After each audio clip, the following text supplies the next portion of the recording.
என்ன உங்களுடைய கொள்கை? தமிழ் தேசியம் ஒரு கண்ணா, திராவிடம் ஒரு கண்ணா. திராவிடம் என்பதற்கு எதிராகத்தான் இங்கே தமிழ் தேசிய அரசியலே பேசப்பட்டுச்சு. 2 எதிர்ச்சொல். சரி, அது எப்படி 2 ஒரு கண்ணா இருக்கும் முடியும்? அப்பட தேசியம் வந்து மூக்கா? சரி, பெருந்தலைவர் காமராஜரை நீங்கள் கொள்கை தலைவராக நிப்பாட்டுறீங்க. கடலூர் அஞ்சலை அம்மாவில் உங்களுடைய கொள்கை தலைவராக நிப்பாட்டுறீங்க. எந்த அடிப்படையில் நிப்பாட்டுறீங்க?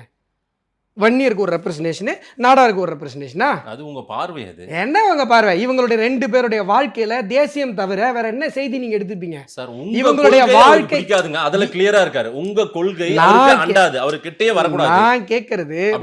நான் கேட்கறது பெருந்தலைவர் காமராஜர் அவர்களுடைய பெருவாழ்விலிருந்து, கடலூர் அஞ்சலை அம்மாள் அவர்களுடைய தியாக வாழ்விலிருந்து தேசியம் தவிர வேற என்ன தத்துவத்தை உங்களால புரிந்து கொள்ள முடியும்?